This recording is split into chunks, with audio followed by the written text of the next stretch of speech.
Sa paanan ng bundok Mayari, may isang masukal na kagubatang iniiwasan ng mga tao sa baryo ng San Jeronimo. Kahit matatapang na mga ngahoy ay hindi nangangahas pumasok doon kapag sumasapit ang dapit hapon. Ayon sa matatanda, hindi raw ordinaryong hayop ang naninirahan sa lugar na iyon. May mga nilalang daw na hindi nakikita ng karaniwang mata, mga espiritu ng kalikasan, mga bantay ng punong kahoy, at mga duwendeng may sariling kaharian sa ilalim ng lupa. Ngunit para kay Aling Rosa, isang 70 taong gulang na byuda, walang halaga ang mga kwentong iyon. Sanay na siyang mabuhay ng mag-isa. Matagal nang yumao ang kanyang asawa na si Mang Isko dahil sa matinding karamdaman. Ang kaisa-isa naman nilang anak ay umalis patungong lungsod at hindi na muling nagpakita. Sa loob ng maraming taon, tiniis ni Aling Rosa ang lungkot ng pag-iisa sa maliit niyang kubo malapit sa ilog. Mabait siyang babae at mapagbigay kahit mahirap lamang. Kapag may batang nagugutom, pinapakain niya ito kahit kapos siya sa bigas. Kapag may kapitbahay na may sakit, siya ang unang nag-aabot ng halamang gamot. Ngunit habang tumatanda siya, lalo namang humirap ang kanyang buhay. Dumating ang tag-init na halos walang ani ang baryo, natutuyo ang mga pananim, kumakaunti ang nahuhuling isda sa ilog. Ang mga tao ay naging abala sa sarili nilang paghihirap kaya bihira nang makatulong kay Aling Rosa. Isang umaga, nagpasya siyang pumunta sa kagubatan upang humanap ng mga ugat at halamang maaaring maibenta sa bayan. Kaunting tiyaga pa, Rosa, bulong niya sa sarili habang bitbit ang lumang bayong. Hindi pwedeng sumuko. Mahina na ang kanyang katawan ngunit matatag pa rin ang kanyang loob. Habang naglalakad siya sa masukal na daan, naramdaman niya ang malamig na hanging tila bumabalot sa buong paligid. Tahimik ang kagubatan. Wala siyang marinig kundi ang pagaspas ng dahon at ang mahinang huni ng mga ibon sa malayo. Hindi niya napansin ang malaking ugat ng puno na nakausli sa lupa. Bigla siyang natisod. Aray! Malakas ang pagkakabagsak niya sa mabatong bahagi ng daan. Tumama ang kanyang noo at nagasgasan ang kanyang mga braso. Pilit siyang bumangon, ngunit tila nawala ang lakas ng kanyang mga tuhod. Napahawak siya sa kanyang tagiliran. Diyos ko, mahina niyang daing. Unti-unting dumilim ang kanyang paningin. Hindi niya alam kung gaano katagal siyang nakahandusay doon. Nang bahagya siyang magkamalay, narinig niya ang mahihinang yabag sa damuhan. Akala niya noong una ay mga hayop lamang iyon, ngunit maya-maya ay may narinig siyang tinig. Kawawa naman siya. Marami siyang sugat. Bahagyang iminulat ni Aling Rosa ang kanyang mga mata. Sa pagitan ng malabong paningin, may nakita siyang 2 maliliit na nilalang na hindi hihigit sa 1 dangkalang taas. Isang lalaki at isang babae. Pareho silang may matingkad na berdeng kasuotan na tila yari sa dahon. Ang kanilang buhok ay pilak na kumikislap sa sinag ng araw. Ang kanilang mga mata ay kulay gintong tila may sariling liwanag. Napapikit si Aling Rosa. Nanaginip ba ako? Bulong niya. Nagkatinginan ng 2 nilalang. Huwag kang matakot, sabi ng babaeng duwende sa malumanay na tinig. Hindi ka namin sasaktan. Napakunot ang noo ni Aling Rosa. Mga duwende? Ngumiti ang lalaking duwende. Matagal nang hindi nakakakita ng tulad namin ang mga tao. Pilit na umatras si Aling Rosa ngunit kumirot ang kanyang sugat. Patawad, sabi ng babaeng duwende. Sugatan ka, kailangan kang magamot. Kinuha ng lalaking duwende ang isang maliit na sisidlang kristal mula sa kanyang baywang. Binuksan niya iyon at lumabas ang mabangong samyo ng halamang hindi pa naamoy ni Aling Rosa kailanman. Ipinatak nila iyon sa sugat ng matanda. Agad niyang naramdaman ang kakaibang init na dumaloy sa kanyang katawan. Unti-unting nawala ang hapdi ng kanyang mga sugat. Nanlaki ang kanyang mga mata. Ano ito?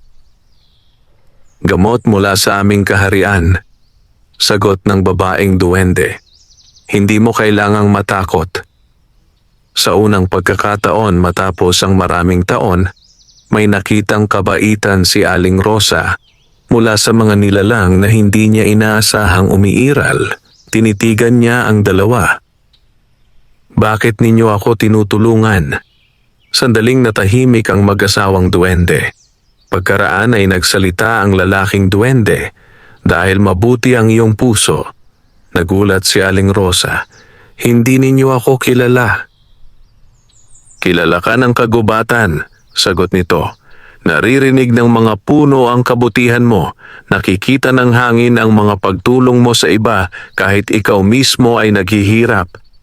Napaluha si Aling Rosa. Matagal na niyang pakiramdam na wala nang nakakapansin sa kanyang kabutihan. Sa baryo, isa na lamang siyang matandang babaeng halos kalimutan na ng lahat. Ngunit ang mga nilalang na ito, tila mas kilala pa siya kaysa sa mga tao. Lumapit ang babaeng duwende at marahang hinawakan ang kanyang kamay. Ako si Lunay, sabi nito. At ako naman si Dario, dagdag ng lalaking duwende. Maraming taon ng lihim ang aming kaharian. Hindi kami basta nagpapakita sa tao. Kung ganoon, tanong ni Aling Rosa, bakit ninyo ako pinili? Napabuntong hininga si Dario. Dahil may malaking panganib na paparating. Biglang naging seryoso ang kanilang mga mukha. Naramdaman ni Aling Rosa ang panlalamig ng paligid. Anong panganib? Hindi agad sumagot si Lunay. Sa halip ay tumingin ito sa malalim na bahagi ng kagubatan na tila may kinatatakutan. May gumigising na kadiliman sa ilalim ng bundok. Napakunot ang noo ng matanda. Hindi niya lubos maintindihan ang kanilang sinasabi, ngunit dama niyang totoo ang takot sa mga mata ng dalawang duwende. Hindi naligtas dito, sabi ni Dario. Kapag nakita ka ng mga nilalang na naglilingkod sa kadilimang iyon, mapapahamak ka. Ano ang dapat kong gawin? Nagkatinginan muli ang mag-asawa. Pagkaraan ng ilang sandali ay tila nakapagpasya sila. Sumama ka sa amin, sabi ni Lunay. Saan? Sa aming kaharian. Biglang lumakas ang tibok ng puso ni Aling Rosa. Kaharian ng mga duwende? Tumango si Dario. Hindi pa kailanman nakapasok doon ang isang taong mortal sa loob ng maraming siglo. Hindi malaman ni Aling Rosa kung matatakot o mamamangha siya. Ngunit nang maramdaman niya ang malamig na hanging tila may kasamang kakaibang bulong mula sa kailaliman ng kagubatan, naisip niyang wala na siyang ibang pagpipilian. Kung sasama ako, mahina niyang tanong, makakabalik pa ba ako? Sandaling nanahimik si Lunay. Pagkaraan ay sumagot ito nang may lungkot sa tinig. Kapag nakita mo na ang aming mundo, hindi na magiging pareho ang iyong buhay. Napatingin si Aling Rosa sa madilim na kagubatan. Wala nang naghihintay sa kanya sa baryo kundi gutom at pag-iisa. Ngunit sa harapan niya ngayon ay isang misteryong hindi niya kailanman inakalang totoo. Huminga siya ng malalim. At kung tumanggi ako? Biglang umihip ang malakas na hangin. Nagsimulang gumalaw ang mga puno. Mula sa malayo ay may narinig silang mababang ungol na tila mula sa napakalaking nilalang. Nanlaki ang mga mata ni Lunay at Dario. Huli na, bulong ni Dario. Unti-unting nagdilim ang paligid kahit hindi pa lumulubog ang araw. At mula sa likod ng mga puno, may dalawang nagliliyab na pulang matang dahan-dahang lumitaw sa kadiliman. Nagkatitigan sina Aling Rosa at ang mahiwagang nilalang, at doon nagsimulang magbago ang kanyang kapalaran. Nanginginig ang katawan ni Aling Rosa habang nakatitig sa dalawang nagliliyab na matang, unti-unting lumalapit mula sa kadiliman ng kagubatan. Hindi niya maipaliwanag ang takot na bumalot sa kanyang dibdib. Parang may mabigat na kamay na pumipisil sa kanyang puso. Humigpit ang hawak ni Lunay sa kanyang kamay habang si Dario naman ay mabilis na tumayo sa kanyang harapan. "Huwag kang gagalaw," mariing bulong ni Dario. Mula sa kanyang maliit na katawan ay lumabas ang mapusyaw na gintong liwanag. Unti-unting lumiwanag ang paligid, ngunit hindi nito tuluyang napaalis ang nakakakilabot na dilim na gumagapang sa kagubatan. Muling umalingaw-ngaw ang mababang ungol.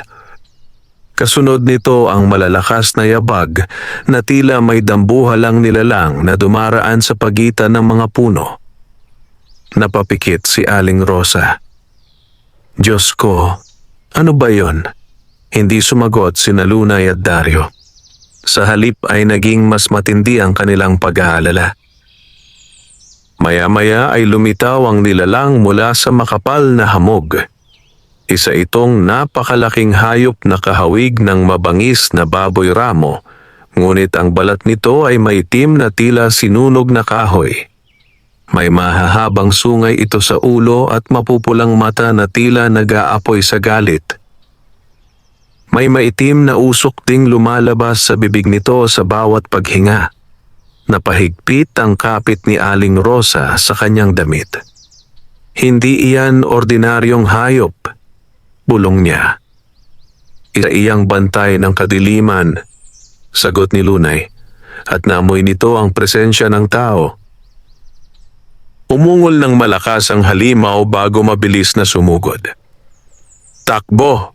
sigaw ni Dario. Biglang hinila ni Lunay si Aling Rosa habang mabilis silang tumakbo sa gitna ng kagubatan. Bagaman maliit ang mga duwende, nakakagulat ang bilis nila. Halos hindi makahabol si Aling Rosa dahil sa kanyang edad at mga sugat. Sa likuran nila ay patuloy ang pagwasak ng halimaw sa mga halaman at maliliit na puno habang hinahabol sila. "Hindi ko na kaya," hingal na sabi ng matanda. Huminto sandali si Dario at inilabas ang isang maliit na butil na kumikislap na parang bituin. Inihagis niya iyon sa lupa. Biglang sumabog ang nakakasilaw na liwanag. Umalingaw-ngaw ang galit na sigaw ng halimaw. "Bilis!" sigaw ni Dario. Nakarating sila sa isang bahagi ng kagubatan na napapalibutan ng napakalalaking puno. Sa gitna nito ay may matandang puno ng balete na higit na mas malaki kaysa sa lahat. Baluktot ang mga ugat nito at tila buhay na gumagalaw sa lupa. Huminto sina Lunay at Dario sa harapan ng puno. Agad na lumuhod si Dario at inilapat ang kanyang kamay sa katawan ng balete. Sa mahinang tinig ay nagsimula siyang magsalita sa wikang hindi maintindihan ni Aling Rosa. Unti-unting lumiwanag ang mga ukit sa puno. Kasabay nito ay narinig nilang muli ang halimaw na papalapit. "Dario!" sigaw ni Lunay. "Sandali pa!" Lalong lumakas ang hangin. Biglang bumukas ang malaking katawan ng puno at lumitaw ang isang makintab na lagusan na tila gawa sa liwanag. Nanlaki ang mga mata ni Aling Rosa. "Ano ito?" "Ang daan patungo sa aming kaharian," sagot ni Lunay. Muling umalingaw-ngaw ang mabangis na sigaw ng halimaw.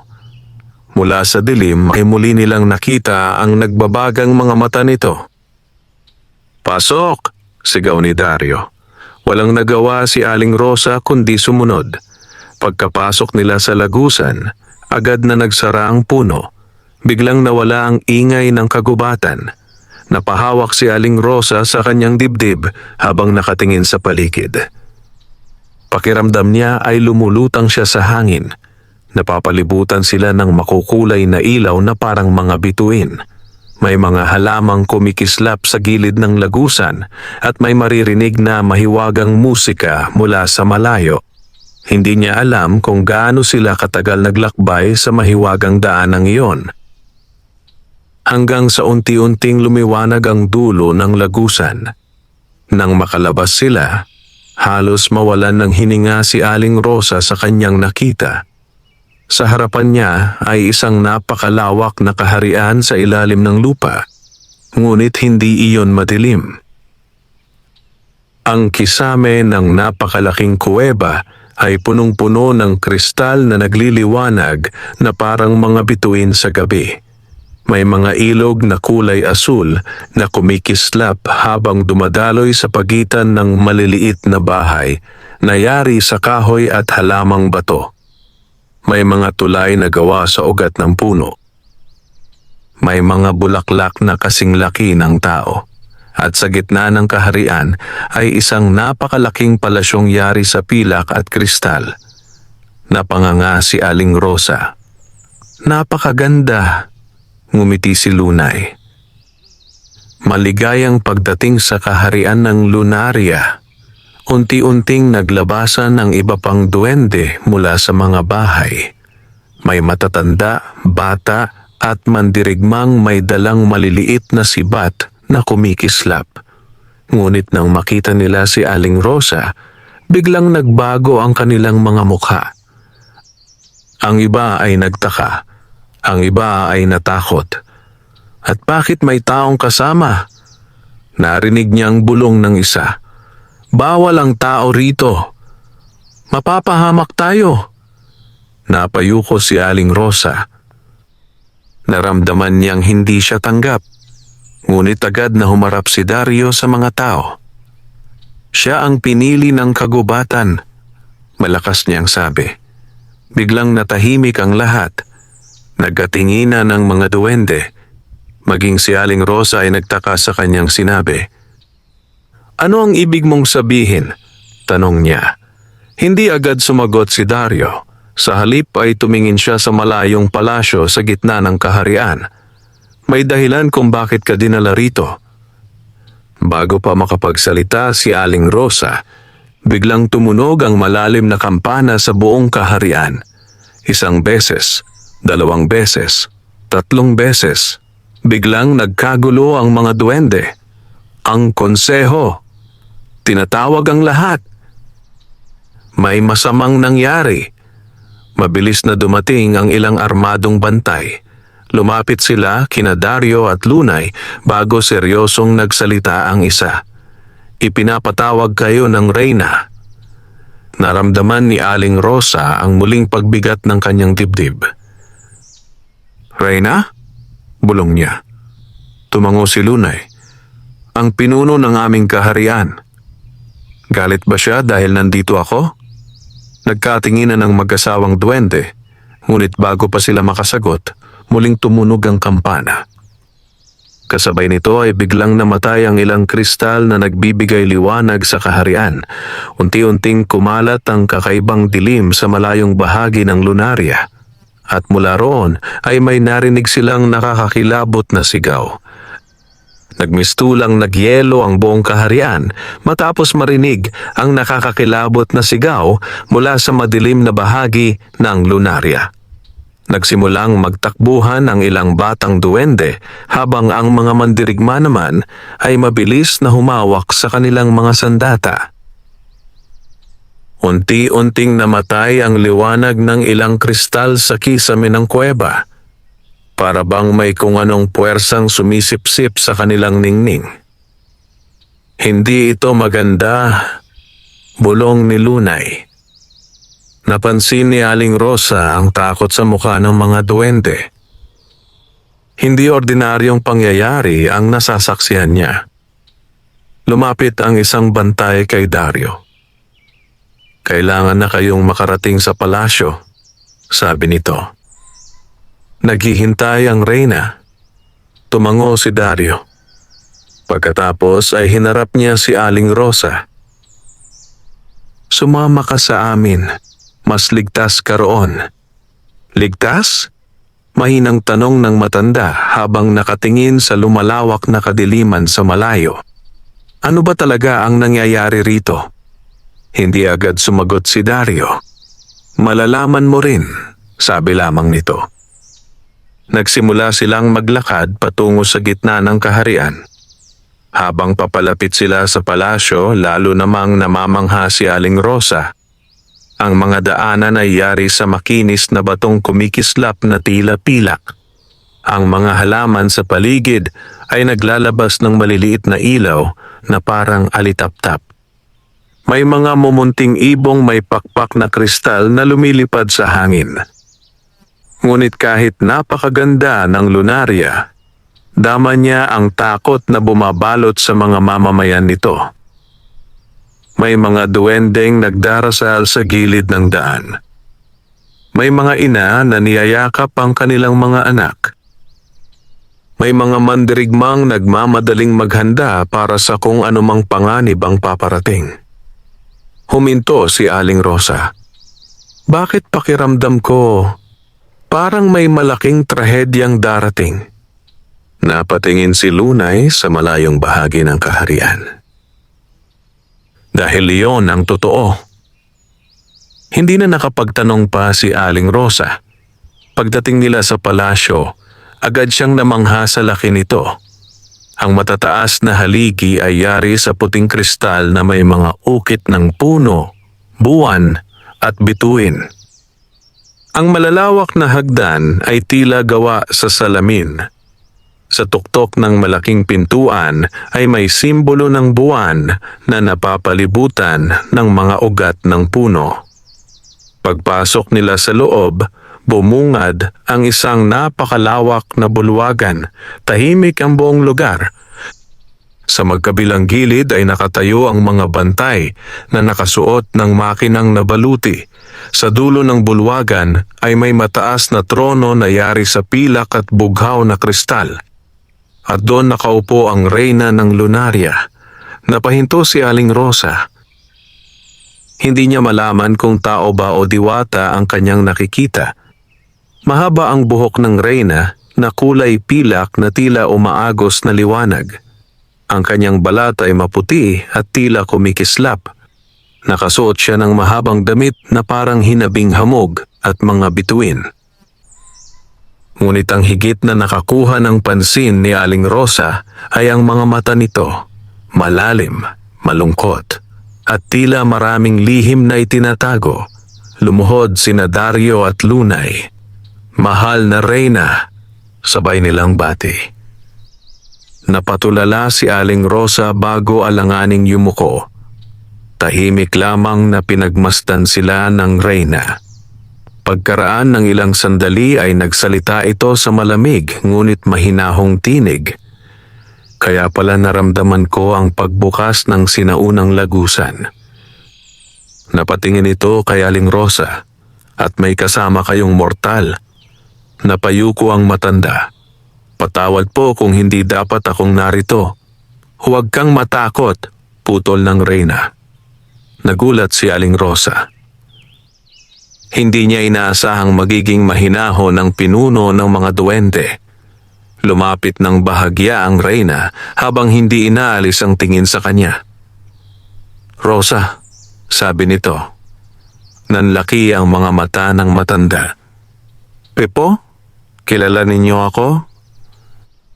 Matagal ka nang kilala ng lunarya. Napatingin si Aling Rosa kina Dario at Lunay. Pareho silang tahimik. Hindi ko maintindihan. Bulong niya. Tumayo ang reyna mula sa kanyang trono. Kasabay niyon ay tila luminaw ang buong bulwagan. May mga nilalang na pinipili ng kagubatan, paliwanag nito. Mga pusong nananatiling mabuti kahit paulit-ulit na nasasaktan ng mundo. Unti-unting napuno ng lungkot ang mga mata ni Aling Rosa. Maraming taon na siyang naghihirap. Maraming gabing umiiyak siyang mag-isa. Ngunit kailanman ay hindi niya naisip na may nakakakita sa lahat ng iyon. Hindi ako espesyal, sabi niya. Hindi mo lamang alam, sagot ng reyna. Muling tumunog ang malalim na kampana sa buong palasyo. Kasabay nito ay biglang pumasok ang isang sugatang bantay.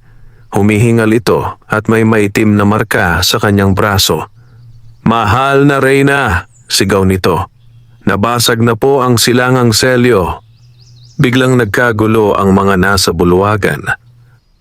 Namutla sina Dario at Lunay, samantalang nanlaki naman ang mga mata ng reyna. "Imposible!" bulong nito. "Ano pong ibig sabihin noon?" tanong ni Aling Rosa. Tahimik na napatingin ang reyna sa kanya. Pagkaraan ay dahan-dahan itong nagsalita. "May isang nilalang na matagal naming ikinulong sa kailaliman ng bundok. Biglang lumamig ang paligid at ngayoy nagsisimula na siyang makalaya." Naramdaman ni Aling Rosa ang paninikip ng kanyang dibdib. Naalala niya ang halimaw sa kagubatan, ang mapupulang mata, ang maitim na hangin. Siya ba ang dahilan kung bakit may kadilimang kumakalat? Tumango ang reyna. Ang pangalan niya ay Morvac. Maging ang mga bantay ay tila natakot marinig ang pangalang iyon. Noong unang panahon, pagpapatuloy ng reyna, isa siyang makapangyarihang nilalang ng lupa. Ngunit nilamon siya ng kasakiman at kadiliman. Lumapit ito sa malaking bintanang kristal ng palasyo. Sinubukan niyang sakupin ang lunarya at ang mundo ng mga tao. Tahimik na nakinig si Aling Rosa. Maraming buhay ang nawala bago siya tuluyang naikulong sa ilalim ng bundok. "Kung ganoon," mahinang sabi ng matanda, "bakit siya nakakawala ngayon?" Hindi agad sumagot ang reyna. Sa halip ay tumingin ito diretso kay Aling Rosa. "At iyon ang dahilan kung bakit ka narito." Nanlaki ang mga mata ng matanda. "Ako?" Ang selyong nagkukulong kay Morvac ay humihina dahil nawawala na ang liwanag ng lunarya. Huminga ng malalim ang reyna. At ayon sa sinaunang propesiya, isang pusong dalisay mula sa mundo ng tao ang muling magpapalakas sa aming kaharian. Napatulala si Aling Rosa. "Ako? Pero isa lamang akong matandang babae." "Hindi mahalaga ang edad," sabi ng reyna. "Ang mahalaga ay ang liwanag ng puso." Biglang umugong ang buong palasyo. Nagsimulang manginig ang sahig. May ilang kristal na nabasag sa kisame at mula sa malayo ay muling narinig ang napakalakas na sigaw ng isang nilalang. Ngunit ngayon, mas malapit na ito. Malakas na yumanig ang buong palasyo ng lunarya. May ilang duwending napasigaw habang ang mga bantay ay mabilis na pumuwesto sa paligid ng bulwagan. Ang malalaking kristal sa kisame ay kumikislap na tila mawawalan ng liwanag anumang oras. Napahawak si Aling Rosa sa isang haligi upang hindi matumba. "Ano ba talaga ang nangyayari?" nanginginig niyang tanong. Lumapit si Dario upang alalayan siya. "Lumalaki ang kapangyarihan ni Morvac," sabi nito. "Kapag tuluyan niyang nabasag ang lahat ng selyo, maaabot niya ang lunarya." At tila mas lalong lumamig ang hangin nang marinig ang pangalang iyon. Muling tumingin ang reyna sa malayong bahagi ng kaharian kung saan unti-unting kumakalat ang maitim na ulap. "Hindi na tayo maaaring mag-aksaya ng oras," maring sabi nito. Pagkatapos ay humarap siya sa lahat ng naroroon sa bulwagan. Ihanda ang konseho. Agad na yumuko ang mga bantay bago nagmamadaling umalis. Nanatiling tahimik si Aling Rosa. Pakiramdam niya ay isa lamang siyang karaniwang matanda na aksidenteng nadawit sa isang digmaan na hindi niya nauunawaan. Ako ang sinasabi ninyo sa propesiya? Mahinang tanong niya. Tumango ang reyna. Maraming siglo na naming hinihintay ang pagdating mo. Napailing si Aling Rosa. Hindi maaari iyon. Wala akong kapangyarihan. Hindi ako bayani. Ngunit ngumiti ng bahagya ang reyna. Karamihan sa tunay na bayani ay hindi alam na sila pala iyon. Hindi nakaimik si Aling Rosa. Sa loob ng maraming taon, itinuring niya ang sarili bilang isang ordinaryong babae na walang halaga sa mundo. Ngunit ngayon, sa kahariang hindi naman para sa tao, may mga nilalang na naniniwalang mahalaga siya. Maya-maya ay bumukas ang malaking pintuan ng bulwagan. Pumasok ang ilang matatandang duwende na nakasuot ng mahahabang balabal na may simbolo ng buwan at mga bituin. Ang konseho ng liwanag, bulong ni Lunay. Ang bawat miyembro ng konseho ay may hawak na tungkod na yari sa kristal. Makikita sa kanilang mukha ang matinding pag-aalala. Lumapit sila sa reyna at sabay-sabay na yumuko.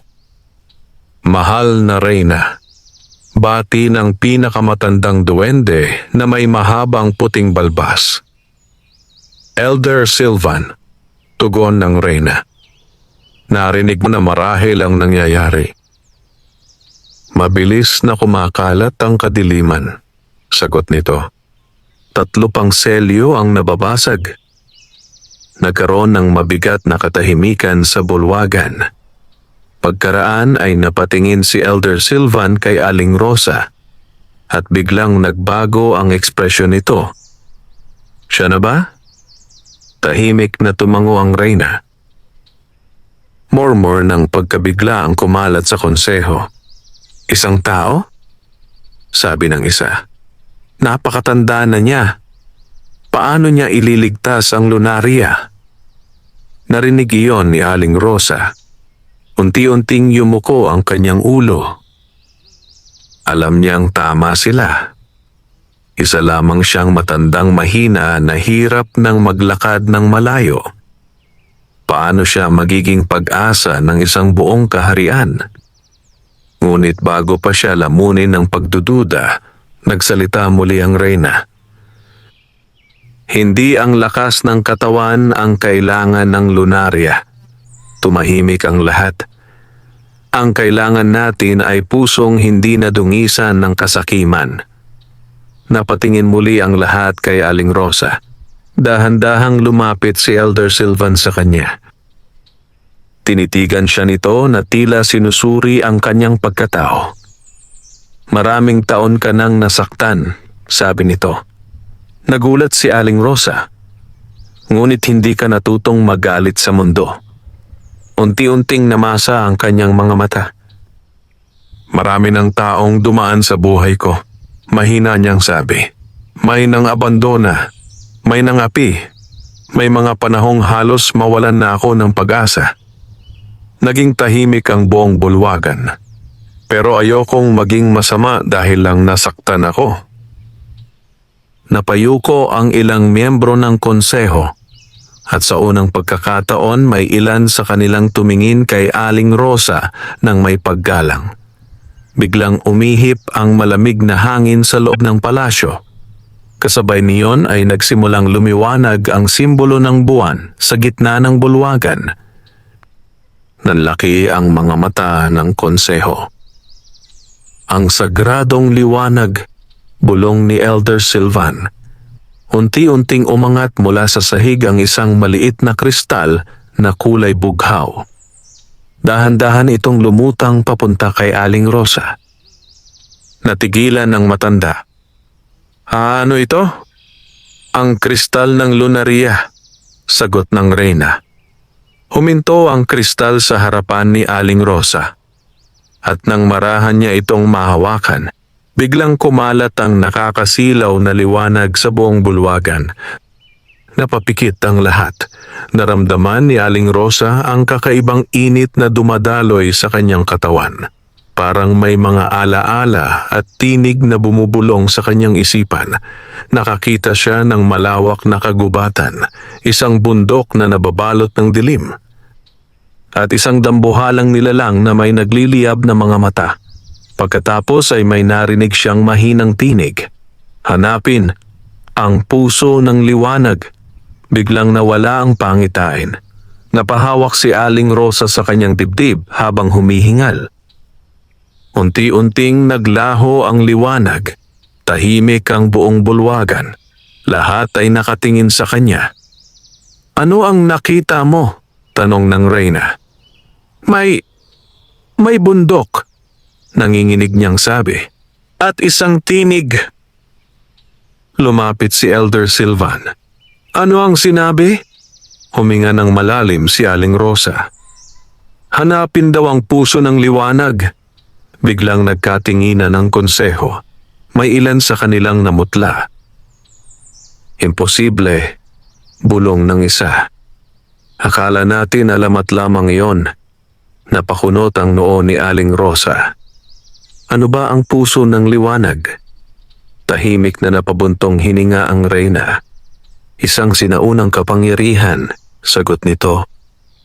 "Noong unang panahon, iyon ang pinagmulan ng liwanag ng Lunaria. Nasaan ito ngayon? Matagal na itong nawala." Lumapit si Elder Silvan.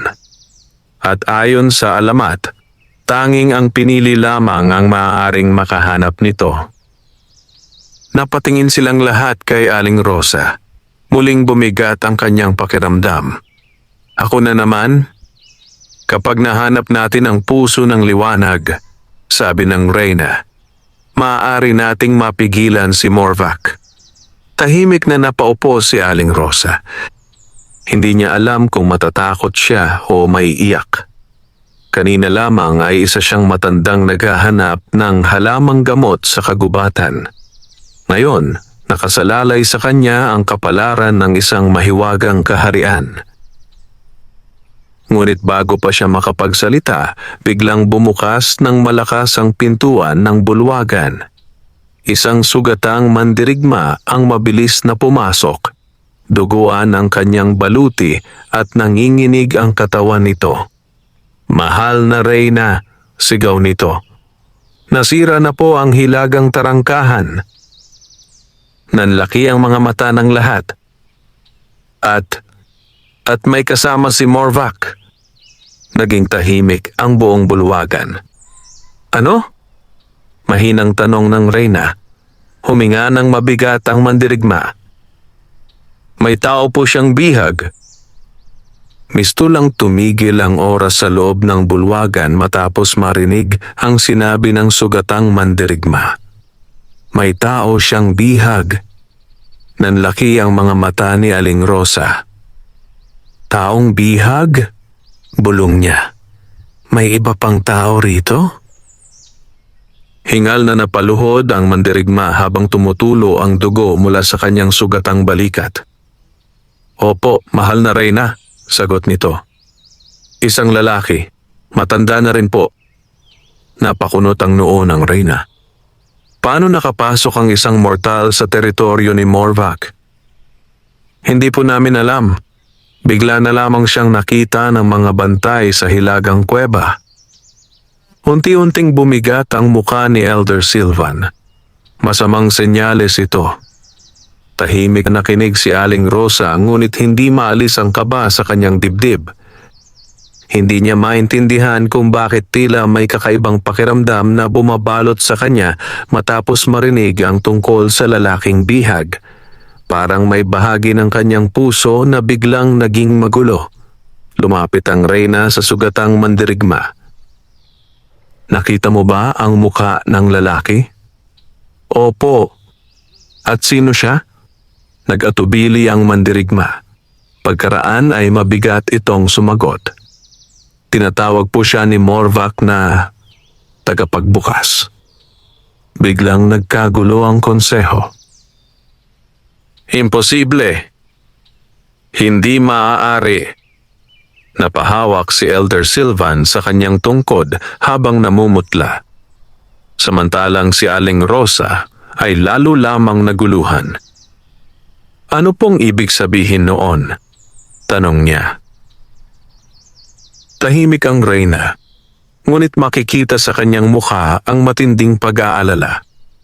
Mahal na Reyna, sabi ni Elder Silvan, kapag totoo ang sinabi ng bantay, ibig sabihin ay malapit ng magising ng lubusan si Morvac.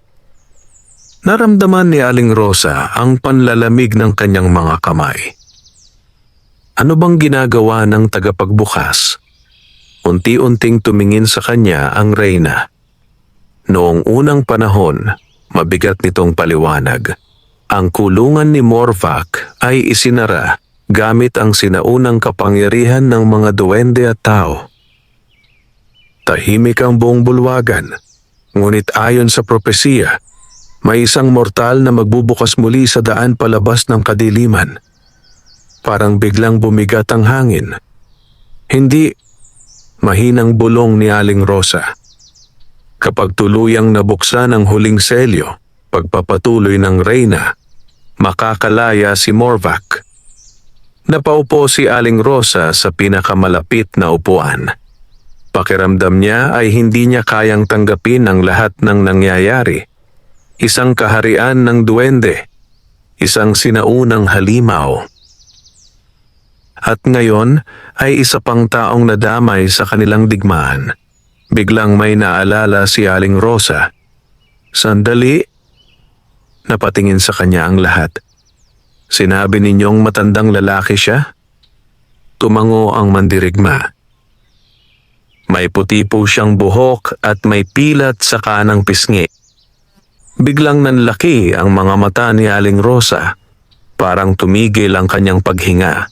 Hindi maaaring siya iyon. Rosa? Nag-aalalang tawag ni Lunay. Unti-unting nanginig ang labi ng matanda. May pangalan ba siya? Tahimik na sumagot ang mandirigma. Isko. Parang gumuho ang buong mundo ni Aling Rosa. Napahawak siya sa kanyang dibdib. Hindi, bulong niya habang namumuo ang luha sa kanyang mga mata. Hindi maaari. Nagkatinginan ng mga duwende. Kilala mo siya? Tanong ng Reyna. Hindi agad nakasagot si Aling Rosa. Halos hindi siya makahinga sa sobrang pagkabigla. Si Mang Isko. Unti-unting tumulo ang kanyang mga luha. Asawa ko siya. Nagulat ang buong konseho. Ngunit, sabi ni Dario, akala mo ay patay na siya. Tumango si Aling Rosa habang umiiyak. 20 taon na ang nakalipas. Sinabi nilang namatay siya sa bundok. Nanginginig niyang pinunasan ng kanyang mga mata. Hindi na nakita ang katawan niya. Tahimik na bumalot ang buong bulwagan. Maging ang Reyna ay tila nagulat sa revelasyong iyon. Kung ganoon, mahinang sabi ni Elder Silvan, hindi aksidente ang pagkawala niya. Napatingin si Aling Rosa sa kanya. Ano pong ibig ninyong sabihin? Huminga ng malalim ang matandang duwende. Posibleng matagal na siyang bihag ni Morvac. Nanlaki ang mga mata ni Aling Rosa. 20 taon. 20 taon niyang inakalang patay na ang kanyang asawa. 20 taon siyang nagluksa. At ngayon ay malalaman niyang maaaring buhay ito sa ilalim ng bundok. Ngunit bihag ng kadiliman, napahagulhol siya. Lumapit si Lunay upang yakapin siya. Paano nangyari ito? Umiiyak na sabi ni Aling Rosa. Bakit hindi siya nakabalik? Tahimik ang Reyna. Minsan, mahina nitong sabi, ang kadiliman ay hindi agad pumapatay. Napatingin si Aling Rosa dito. Mas gusto nitong sirain muna ang pag-asa. Unti-unting nagliyab ang galit sa dibdib ng matanda. Sa unang pagkakataon matapos ang maraming taon, may naramdaman siyang matinding pagnanais, hindi para sa sarili niya, kundi para sa lalaking minsang nangakong mamahalin siya habang buhay. Kailangan natin siyang iligtas, mariin niyang sabi. Nagulat sina Dario at Lunay. Rosa, asawa ko siya. Tumayo siya kahit nanginginig ang kanyang katawan. Kung buhay pa siya, hindi ko siya pababayaan. Tahimik na pinagmasdan siya ng Reyna. At handa kang harapin si Morvac? Huminga ng malalim si Aling Rosa. Takot na takot siya. Ngunit mas matindi ang sakit ng isipin na naghihirap mag-isa si Mang Isko sa loob ng napakaraming taon. Opo, sagot niya. Kahit matanda na ako. Unti-unting ngumiti ang Reyna. Hindi ng saya, kundi ng paghanga. Minsan, sabi nito, ang tunay na tapang ay hindi kawalan ng takot. Tahimik na nakinig ang lahat, kundi ang pagpili pa ring lumaban kahit natatakot. Biglang muling yumanig ang kaharian. Mas malakas kaysa dati. May narinig silang malalim na ugong mula sa kailaliman ng bundok. Kasabay niyon ay namatay ang maraming kristal sa kisame ng lunarya. Unti-unting bumalot ang dilim sa ilang bahagi ng kaharian. Nagsimulang magtakbuhan ng mga mamamayan sa labas ng palasyo. Mahal na Reyna, sigaw ng isang bantay habang papasok. Papasok na po ang mga nilalang ng kadiliman. Biglang humigpit ang mukha ng Reyna. Isara ang lahat ng tarangkahan. Opo. Mabilis na umalis ang bantay. Lumapit si Elder Silvan kay Aling Rosa. Kung nais mong mailigtas ang iyong asawa at ang lunarya, sabi nito, kailangan nating mahanap ang puso ng liwanag. Tahimik na tumango si Aling Rosa. Paano? Tumingin si Elder Silvan sa malayong bahagi ng bundok. May isang lugar na matagal nang ipinagbabawal puntahan. Ano yon? Ang gubat ng mga anino. Biglang nanahimik sina Dario at Lunay. Hindi maaari, sabi ni Lunay. Walang ligtas na nakakabalik doon. Ngunit naroon ang unang bakas ng puso ng liwanag, sagot ni Elder Silvan. Unti-unting tumingin ang lahat kay Aling Rosa at sa unang pagkakataon naramdaman niyang hindi na siya basta ordinaryong matanda lamang, kundi isang taong may misyong kailangang tapusin. Mabigat ang katahimikan sa loob ng bulwagan matapos banggitin ni Elder Silvan ang gubat ng mga anino. Kahit ang matatapang na mandirigma ng lunarya ay tila kinilabutan. Napansin iyon ni Aling Rosa. Ganon ba talaga kapanganib ang lugar na iyon? Tanong niya. Huminga ng malalim si Dario bago sumagot. Hindi ordinaryong gubat ang mga anino. Napatingin si Aling Rosa sa kanya. Isa iyong sinaunang bahagi ng bundok kung saan una kumalat ang kapangyarihan ni Morvac. Unti-unting nagdilim ang mukha ni Lunay. At sinasabing buhay ang kadiliman doon. Naramdaman ni Aling Rosa ang panlalamig sa kanyang batok. Ngunit sa kabila ng takot, hindi na nawala sa isip niya ang pangalan ng kanyang asawa. Mang Isko. Buhay pa siya. Iyon lamang ang paulit-ulit na umiikot sa kanyang isip. 20 taon. 20 taon itong nawala. At kung totoong bihag ito ni Morvac, gaano katinding hirap na kaya ang tiniis nito? Napapikit si Aling Rosa habang pinipigilan ang pagluha. Kailan tayo aalis? Tanong niya. Nagulat sina Dario at Lunay. Ngayon din? Sabi ni Lunay. Tumango si Aling Rosa. Habang tumatagal, lalo lamang mapapalakas si Morvac. Tahimik siyang pinagmasdan ng Reyna. Pagkaraan ay dahan-dahan itong lumapit sa kanya. Hindi magiging madali ang paglalakbay na ito. Alam ko po, maaaring hindi ka na makabalik. Sandaling natigilan si Aling Rosa. Ngunit pagkaraan ay ngumiti siya ng bahagya. Matagal na rin naman akong namuhay ng walang kasiguruhan. Napayuko si Lunay.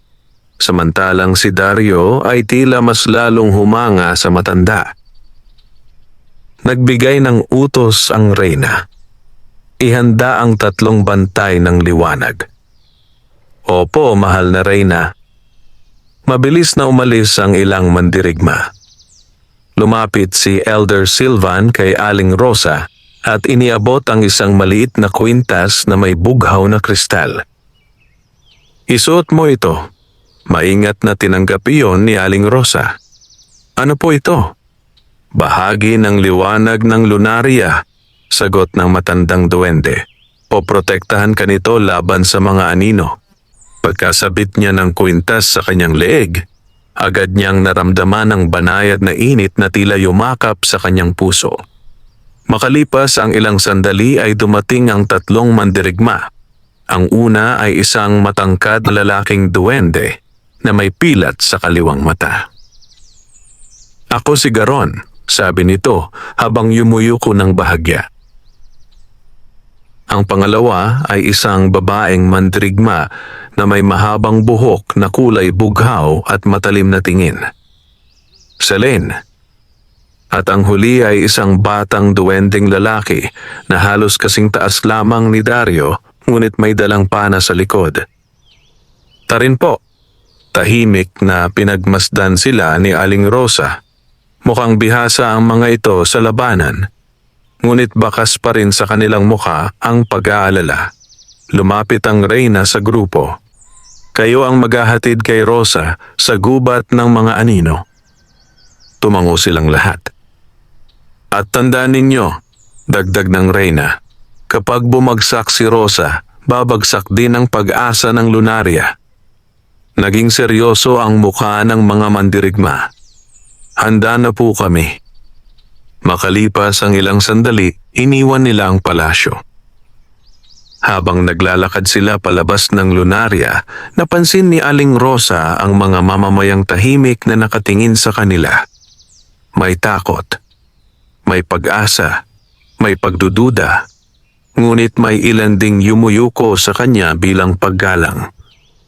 Hindi niya alam kung karapat-dapat ba siya sa ganoong pagtingin. Isa lamang siyang matandang babae. Ngunit ngayon, nakasalalay sa kanya ang isang kahariang hindi naman niya mundo. Pagdating nila sa lagusan palabas ng lunarya, huminto si Lunay. Mag-iingat ka, sabi nito habang hawak ang kamay ni Aling Rosa. Ngumiti ng mahina ang matanda. Salamat sa pagtulong ninyo sa akin. Napaluha si Lunay. Pakiramdam ko, matagal ka na naming kakilala. Hindi nakasagot si Aling Rosa. May kung anong mainit na pakiramdam sa kanyang dibdib. Parang sa kabila ng pagiging kakaiba ng lahat ng ito, may bahagi ng kanyang puso na nagsasabing tama ang kanyang landas. Pumasok sila sa mahabang lagusan. Habang naglalakad, unti-unting nawawala ang liwanag ng lunarya. Napapalitan ito ng malamlam na kulay abo. Maging ang hangin ay tila mas malamig. Maya-maya ay nakarating sila sa isang makitid na daan sa pagitan ng matataas na batong bundok. At sa dulo nito, nakita ni Aling Rosa ang gubat ng mga anino. Napatigil siya. Hindi iyon kagaya ng ordinaryong kagubatan.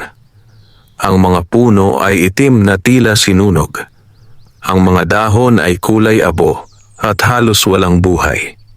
Makapal ang hamog na gumagapang sa lupa na parang mga kamay na gustong humawak sa sinumang daraan. Walang maririnig na ibon, walang tunog ng hangin, nakakabinging katahimikan lamang. Parang patay ang lugar na ito, bulong ni Aling Rosa. Dati itong pinakamagandang bahagi ng bundok, sagot ni Garon, bago dumating si Morvac. Unti-unting humigpit ang hawak ni Aling Rosa sa kanyang kwintas. Paano natin mahahanap ang puso ng liwanag dito? Inilabas ni Tarin ang isang maliit na kompas na yari sa kristal. May manipis na sinagitong nakaturo sa loob ng gubat. Iyan ang gabay natin. Huminga ng malalim si Aling Rosa. Pagkatapos ay nagsimula silang maglakad papasok sa gubat ng mga anino. Habang lumalalim sila sa kagubatan, lalo namang bumibigat ang pakiramdam ng paligid.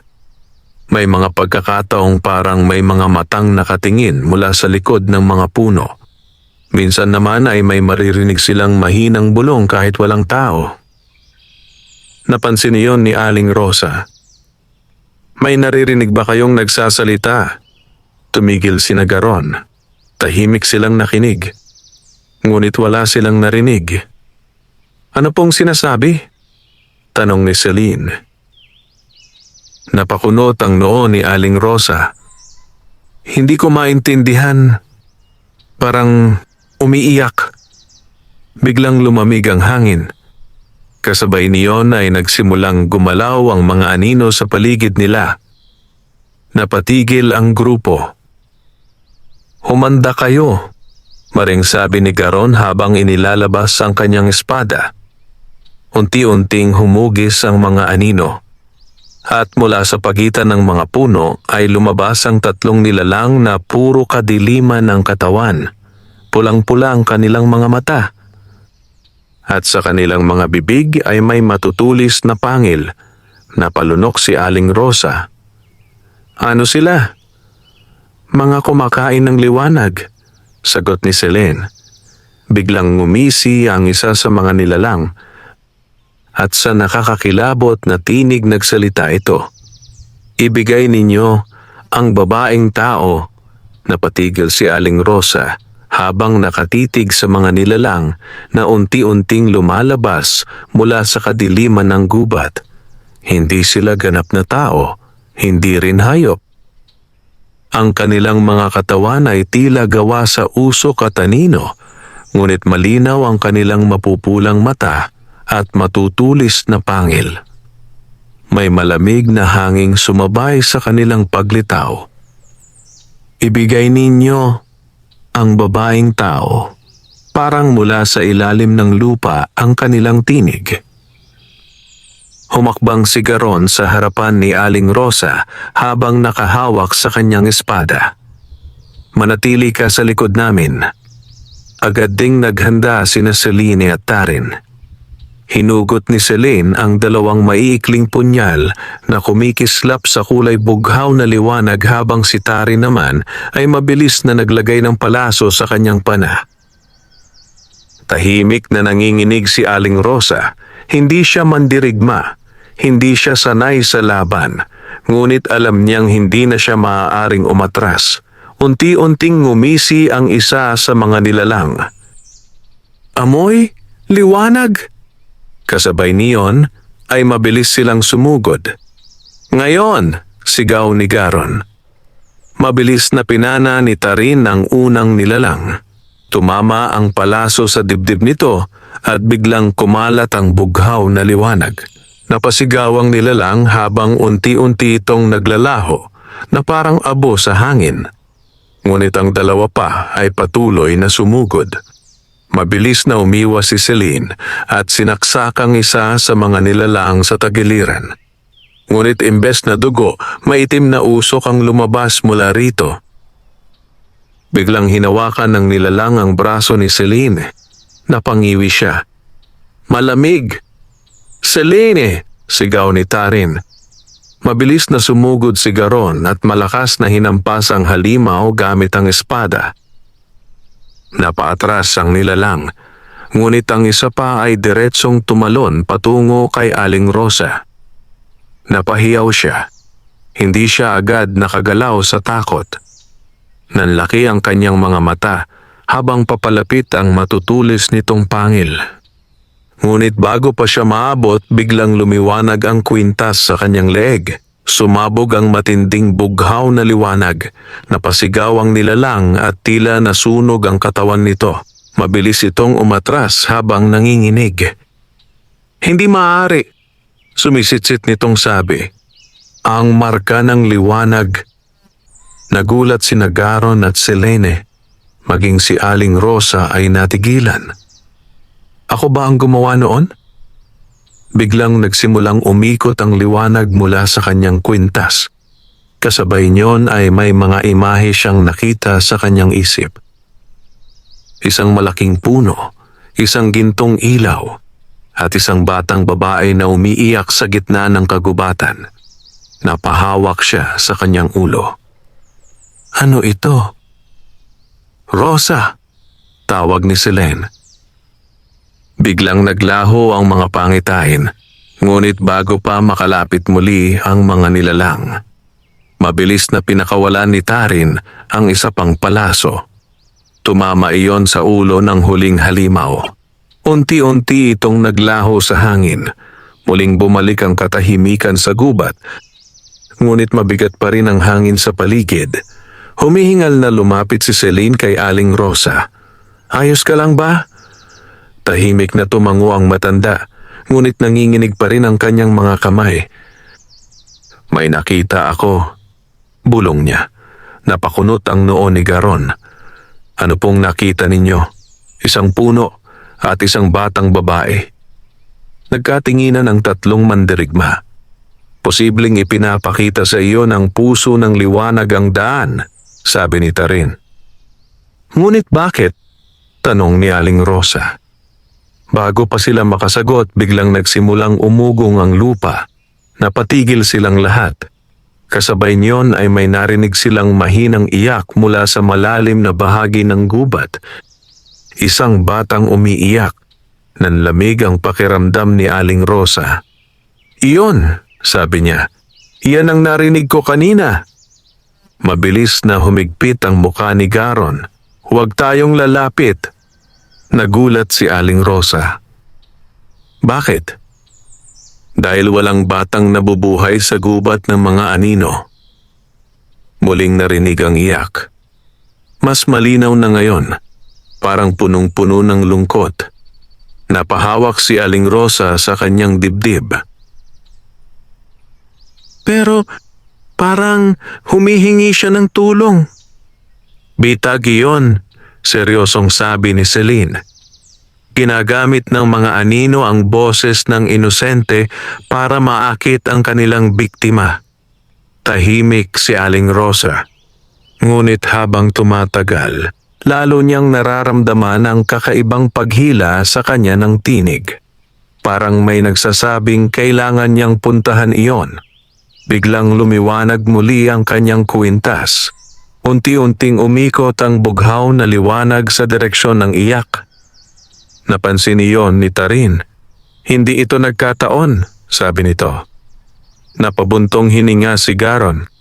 Kung iyon nga ang gabay, tumingin siya kay Aling Rosa. Ngunit dapat kang manatili sa gitna namin.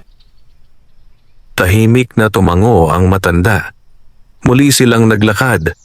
Habang papalapit sila sa pinagmumulan ng iyak, lalo namang nagiging malamig ang paligid. Maging ang hamog ay tila buhay na gumagapang sa kanilang mga paa. At maya-maya, nakarating sila sa isang maliit na bahagi ng gubat na walang mga puno. Sa gitna nito ay may napakalaking punong kulay puti. Ito lamang ang nag-iisang buhay na halaman sa buong lugar. At sa ilalim nito, may batang babae na nakaupo habang umiiyak. Nakasuot ito ng lumang puting damit at mahaba ang buhok na tumatakip sa kanyang mukha. Napatigil ang grupo. Hindi ito tama, bulong ni Celine. Ngunit si Aling Rosa ay nakaramdam ng matinding awa. Dahan-dahan siyang humakbang palapit. Anak, mahinahon niyang tawag. Biglang tumigil sa pag-iyak ang bata. Unti-unti nitong iniangat ang ulo at nanlamig ang buong katawan ni Aling Rosa. Dahil ang mukha ng bata ay eksaktong kamukha ng kanyang anak na matagal nang nawawala. Parang tumigil ang tibok ng puso ni Aling Rosa. Nakatayo lamang siya habang nakatitig sa batang babae sa ilalim ng puting puno. Hindi siya maaaring magkamali. Ang hugis ng mukha, ang mga mata, maging ang maliit na nunal sa kaliwang pisngi, lahat ay kaparehong-kapareho ng kanyang anak na si Elena. Elena, nanginginig niyang bulong. Nagkatinginan sina Garon, Celine at Tarin. Rosa, huwag kang lalapit, mariing sabi ni Garon. Hindi totoo yan. Ngunit tila hindi iyon narinig ng matanda. Unti-unting tumayo ang batang babae habang tumutulo ang luha sa kanyang mga mata. Inay, mahina nitong tawag. Biglang namasa ang mga mata ni Aling Rosa. 20 taon na rin mula nang huli niyang makita ang kanyang anak. Umalis ito papuntang lungsod upang magtrabaho at mangakong babalik kapag nakaipon. Ngunit hindi na ito muling nagpakita. Maraming beses siyang naghintay. Maraming gabing gising siya sa pag-asang may kakatok sa kanyang pintuan. Ngunit lumipas ang mga taon nang walang balita. Hanggang sa unti-unti niyang tinanggap na marahil ay tuluyan na siyang nakalimutan ng anak. At ngayon, napahikbi siya. Inay! Muling tawag ng bata habang lumalapit ng bahagya. Tulungan mo ako. Parang may pumipiga sa dibdib ni Aling Rosa. Hindi niya kayang balewalain ang tinig na iyon, ngunit mabilis na humarang si Celine sa kanyang harapan. Hindi siya ang anak mo. Pero nakita mo, sagot ni Aling Rosa. Kamukhang kamukha niya. Diyan magaling ang gubat ng mga anino, sabi ni Garon. Ginagamit nito ang pinakamalalim mong lungkot. Tahimik na nanginginig si Aling Rosa. Gusto niyang maniwala sa kanila, ngunit mas malakas ang puso ng isang ina. Muling nagsalita ang batang babae. Iniwan mo ako? Parang kutsilyong tumarak sa puso ni Aling Rosa ang mga salitang iyon. Hindi, umiiyak niyang sabi. Hindi kita iniwan. Bakit hindi mo ako hinanap? Napahawak siya sa kanyang dibdib. Anak! Unti-unting nagdilim ang paligid. Nagsimulang gumalaw ang mga anino sa paanan ng puting puno. Napansin iyon ni Tarin. May mali, ngunit huli na. Biglang humaba ang mga anino sa paligid ng batang babae at tila naging mga kamay na gumapang sa lupa papunta kay Aling Rosa. Rosa! Sigaw ni Celine. Ngunit hindi agad nakagalaw ang matanda. Nakatitig lamang siya sa batang kahawig ng kanyang anak. At saka ngumiti ito. Ngunit hindi iyon ngiting inosente. Dahan-dahang humaba ang bibig nito habang nangingitim ang mga mata. Sumama ka sa akin, Inay. Biglang nanlaki ang mga mata ni Aling Rosa. Mabilis siyang hinila ni Garon palayo habang sumugod si Selene gamit ang kanyang mga punyal. Tumama ang mga punyal sa anino at agad na kumalat ang maitim na usok. Umalingaw-ngaw ang nakakabinging sigaw sa buong gubat. Nagsimulang manginig ang puting puno. At mula sa mga ugat nito ay may mga nilalang na unti-unting umaahon mula sa lupa. Puro anino ang kanilang katawan. At lahat sila ay may mukha ng mga taong mahal ng sinuman na tumitingin sa kanila. Napaatras si Tarin. Mga manlilin lang.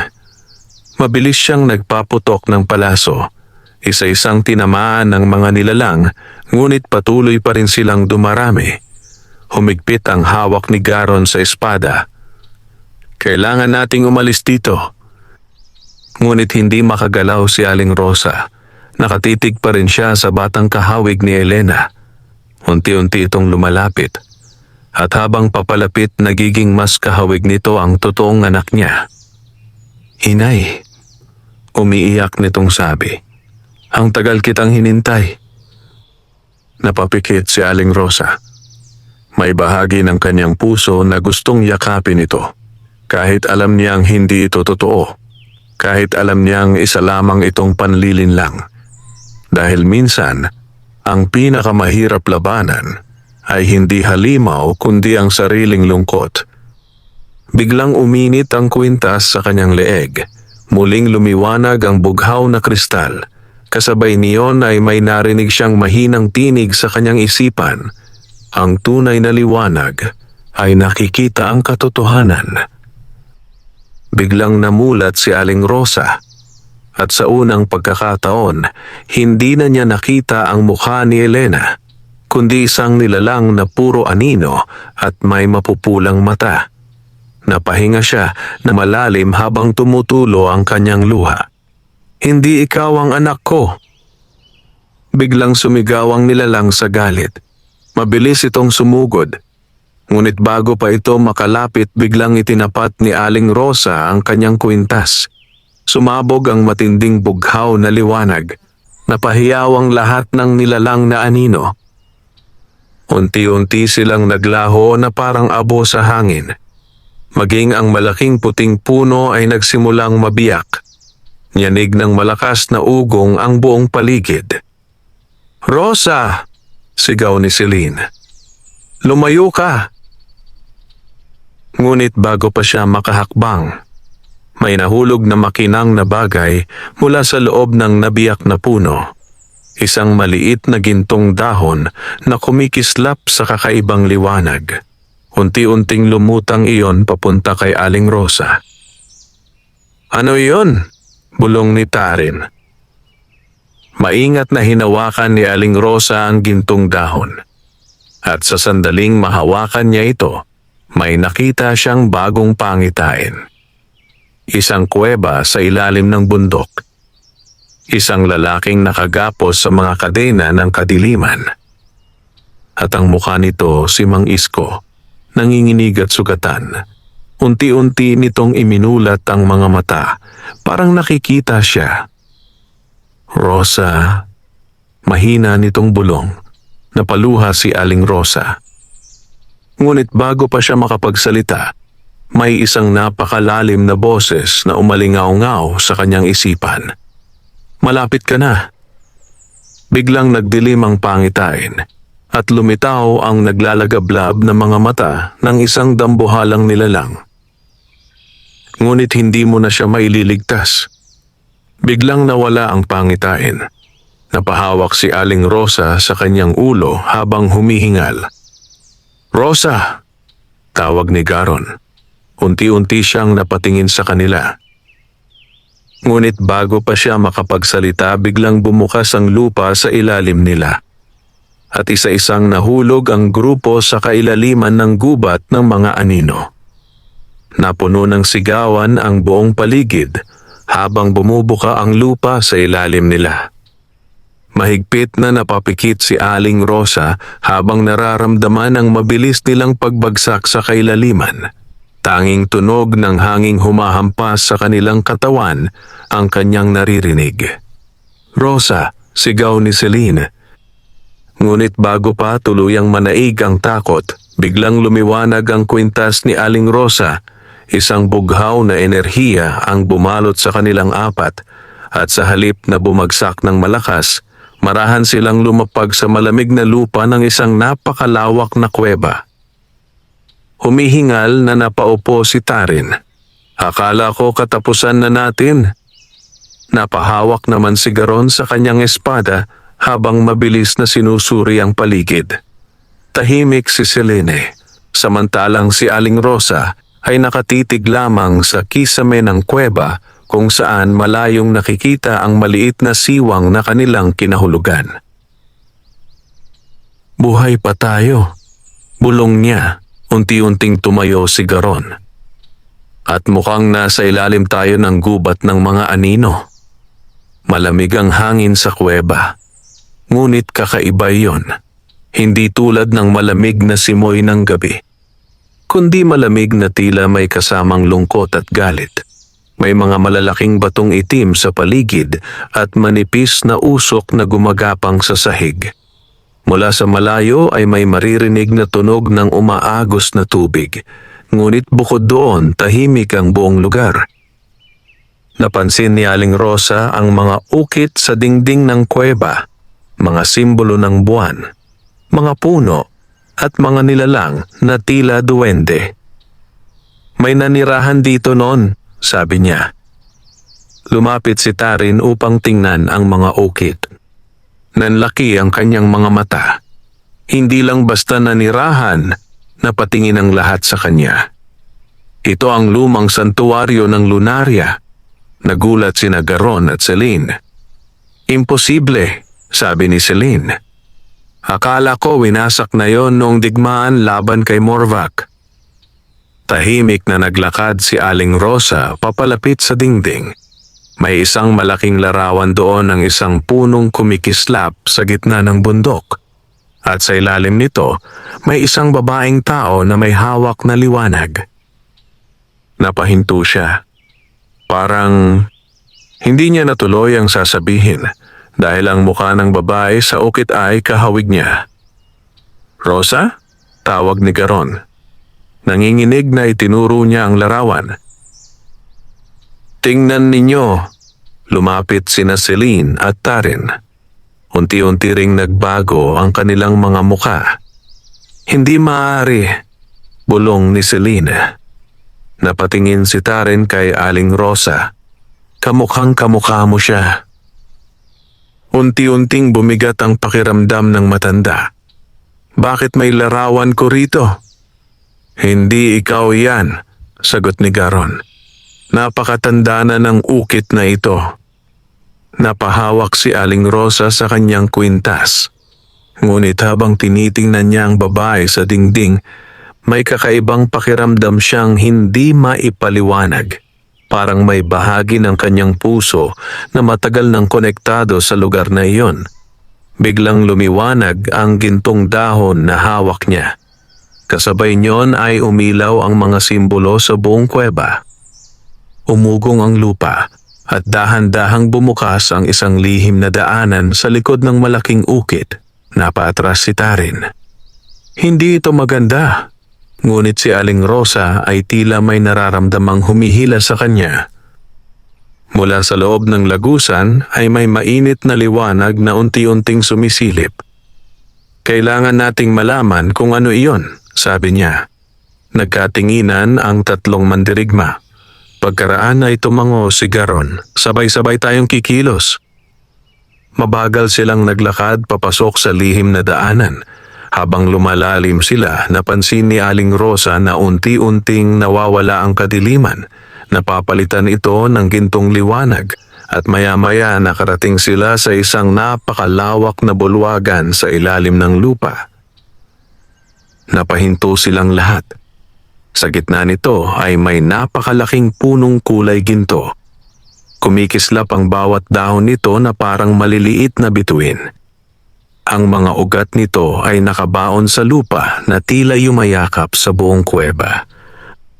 At sa pinakagitna ng puno may umiikot na gintong kristal na naglalabas ng napakalakas na liwanag. Napaluha si Aling Rosa nang hindi niya alam kung bakit. Napakaganda. Tahimik na lumuhod si Tarin. Ang sagradong puno. Nanlaki ang mga mata ni Selene. Ito ang pinagmulan ng sinaunang liwanag. Mabagal na lumapit si Aling Rosa sa puno. Habang papalapit siya, lalong umiinit ang kanyang kwintas. At bigla may isang tinig na nagsalita sa buong bulwagan. Sa wakas, dumating ka rin. Napatigil silang lahat. Unti-unting lumitaw ang isang babae mula sa liwanag ng puno. Mahaba ang buhok nitong kulay ginto at nakasuot ng puting damit na tila gawa sa hamog. Ngunit ang higit na ikinagulat ni Aling Rosa ay ang mukha nito. Kamukhang kamukha niya ito noong siya ay bata pa. Nanginginig si Aling Rosa. Sino ka? Ngumiti ng malungkot ang babae. Ako ang unang tagapagbantay ng puso ng liwanag. Tahimik ang buong kuweba. At ikaw, sabi nito habang nakatingin diretso kay Aling Rosa, ay aking dugo. Parang tumigil ang mundo ni Aling Rosa. Ano? Lumapit ang mahiwagang babae. Matagal nang konektado ang iyong lahi sa Lunaria. Nanlaki ang mga mata ni Garon at Celine. Hindi ordinaryong tao si Rosa, bulong ni Tarin. Unti-unting namasa ang mga mata ng babae. Noong unang panahon, sabi nito, may isang tagapagbantay na umibig sa isang mortal. Tahimik na nakinig si Aling Rosa at upang maprotektahan ang puso ng liwanag, itinago niya ang kanyang mga anak sa mundo ng tao. Napahawak si Aling Rosa sa kanyang dibdib. Kaya pala, bulong niya. Kaya naririnig mo ang liwanag, sabi ng babae. Kaya ikaw ang pinili. Unti-unting tumulo ang luha ni Aling Rosa. Buong buhay niya, inakala niyang isa lamang siyang ordinaryong babae. Ngunit ngayon, may bahagi pala ng kanyang pagkatao na matagal nang konektado sa mahiwagang kahariang ito. Lumapit ang babae at inilagay ang kanyang kamay sa noo ni Aling Rosa. Ngunit makinig kang mabuti. Biglang naging seryoso ang kanyang muka. Gising na si Morvac, nanlamig ang buong paligid. At paparating na siya rito. Biglang umugong ang buong kuweba matapos magsalita ang mahiwagang babae. Nagsimulang manginig ang sahig habang may mga maliliit na tipak ng bato na nahuhulog mula sa kisame. Napatingin si Garon at Celine sa madilim na lagusan sa kanilang likuran. At mula ron, may unti-unting gumagapang na maitim na usok. Hindi tayo ligtas dito, maring sabi ni Garon habang inilalabas ang kanyang espada. Ngunit hindi maalis ni Aling Rosa ang tingin sa babaeng kahawig niya. Ako, ang ina po ng tagapagbantay? Mahina niyang tanong. Tumango ang babae. Ang dugo ng liwanag ay nananatiling buhay sa iyong angkan. Napahawak si Aling Rosa sa kanyang dibdib. Marami siyang gustong itanong. Tungkol sa kanyang pamilya, sa kanyang nakaraan, sa dahilan kung bakit tila may kakaibang kapalaran siyang matagal nang hindi nauunawaan. Ngunit bago pa siya makapagsalita, biglang nagdilim ang malaking bulwagan. Unti-unting nawala ang gintong liwanag ng sagradong puno. Kasabay niyon ay may malalim na halakhak na umalingaw-ngaw sa buong kuweba. Mahina sa simula, ngunit palakas ng palakas. At bawat sandali nitong marinig nila iyon, lalong bumibigat ang hangin sa paligid. Namutla si Celine. Hindi maaari. Nagsimulang manginig si Tarin. Siya na iyon. Mabilis na humarap ang mahiwagang babae sa kadiliman. Napakabilis niyang nakarating. Mula sa maitim na usok ay unti-unting lumitaw ang isang napakalaking anyo. Una ay ang nagbabagang mga mata. Pagkatapos ay ang dambuhalang katawan na tila gawa sa bato at anino. May mahahabang sungay ito sa ulo at maitim na usok na lumalabas sa bawat paghinga. At sa bawat hakbang nito ay tila namamatay ang liwanag sa paligid. Napatras si Aling Rosa. Hindi niya kailangang hulaan kung sino ang nilalang. Dahil ramdam niya agad ang napakalakas na kadilimang bumabalot dito. Si Morvac, ang nilalang na matagal nang kinatatakutan ng Lunaria. Unti-unting ngumisi si Morvac habang nakatingin kay Aling Rosa. At sa wakas, umalingaw-ngaw nitong sabi, "Nakita rin kita." Nanlamig ang buong katawan ng matanda. Parang gusto niyang tumakbo, ngunit hindi siya makagalaw. Masyadong mabigat ang presensya ng halimaw. Umakbang si Garon sa harapan niya. Hindi ka namin hahayaang makalapit sa kanya. Mabilis na sumugod sina Celine at Tarin. Pinakawalan ni Tarin ang sunod-sunod na palaso habang mabilis namang sinaksak ni Celine ang tagiliran ng nilalang.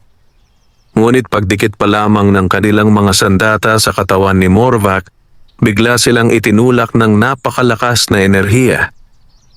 Napahampas sila sa dingding ng kuweba. "Celine!" sigaw ni Tarin. Ngumisi si Morvac. Mahihinang nilalang. Humakbang ito pasulong, at sa bawat yapak nito ay unti-unting nangingitim ang lupa. Tahimik na pinanood iyon ni Aling Rosa, ngunit maya-maya may napansin siya. Sa likod ni Morvac, nakakabit sa maitim na kadena, ay isang sugatang matandang lalaki. Halos matakpan ito ng usok at kadiliman, ngunit hindi siya maaaring magkamali. Isko. Unti-unting namasa ang kanyang mga mata. Nakatali si Mang Isko sa malaking batong itim habang nakayuko at sugatan ang buong katawan. Parang wala na itong lakas. Ngunit nang marinig nito ang tinig ni Aling Rosa, dahan-dahan nitong iminulat ang mga mata. "Rosa," mahina nitong bulong. Biglang pumatak ang luha ng matanda. "Buhay ka," ngumisi si Morvac. "Matagal ko na siyang kasama." "Pakawalan mo siya," sigaw ni Aling Rosa. Muling umalingaw-ngaw ang halakhak ni Morvac. "Siya ang naging susi ng aking paglaya." Napatingin si Aling Rosa kay Mang Isko. "Hindi," bulong niya. Mahinang umiling ang matanda. "Patawad," nanginginig nitong sabi. "Hindi ko siya napigilan." Unti-unting nagdilim ang mukha ni Morvac. Noong una, matapang pa siya. Humakbang ito palapit kay Mang Isko. Ngunit ang tao ay madaling sirain. Mahigpit na napapikit si Aling Rosa habang tumutulo ang kanyang mga luha. 20 taon. 20 taon na nagdusa ang kanyang asawa sa ilalim ng kadiliman. "Bakit mo siya ginawa?" Umiiyak niyang tanong. "Dahil kailangan ko ng mortal upang mabuksan ang selyo." Napahawak si Aling Rosa sa kanyang kwintas. Galit, lungkot, takot. Lahat ng iyon ay sabay-sabay niyang naramdaman.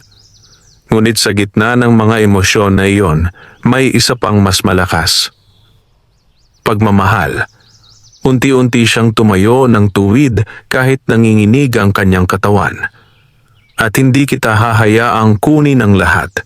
Biglang lumiwanag ang kwintas sa kanyang leeg. Kasabay niyon ay nagsimulang magningning ang sagradong puno. Nanlaki ang mga mata ng mahiwagang babae. "Rosa." Mabilis na kumalat ang gintong liwanag sa buong kuweba. Unti-unting umatras si Morvac habang sumisitsit ang kanyang katawan. "Hindi!" Nagsimulang umikot sa paligid ni Aling Rosa ang maliliit na gintong sinag. At sa unang pagkakataon naramdaman niya ang kapangyarihan ng liwanag sa kanyang puso. Hindi ito galit. Hindi ito paghihiganti, kundi pag-asang ayaw mamatay. Muling nagsalita ang mahiwagang babae. "Rosa, ang puso ng liwanag ay tumutugon sa iyo." Unti-unting lumutang ang gintong kristal mula sa gitna ng puno. Habang papalapit ito kay Aling Rosa, lalo namang lumalakas ang liwanag. Ngunit biglang nagnngit-ngit si Morvac. "Hindi ko papayag!" Malakas nitong itinamao ang kamay sa lupa. Biglang nabiyak ang buong kuweba. Nagsimulang gumuho ang kisame. Napahiyaw sina Selene at Tarin habang umiiwas sa mga bumabagsak na bato. "Rosa!" sigaw ni Garon. "Kunin mo ang kristal!" Unti-unting iniabot ni Aling Rosa ang kanyang kamay sa puso ng liwanag. Ngunit habang papalapit ang kanyang daliri, biglang sumigaw si Mang Isko. "Rosa! Mag-ingat!" Mabilis na humampas si Morvac gamit ang kanyang dambuhalang kamay. At sa lakas ng impact naputol ang sahig sa ilalim ni Aling Rosa. Nanlaki ang kanyang mga mata habang nawawalan siya ng balanse. "Rosa!" sigaw ni na Selene at Caron. Ngunit huli na. Kasama ng puso ng liwanag na hulog si Aling Rosa sa napakalalim na kailaliman sa ilalim ng kuweba. Wakas,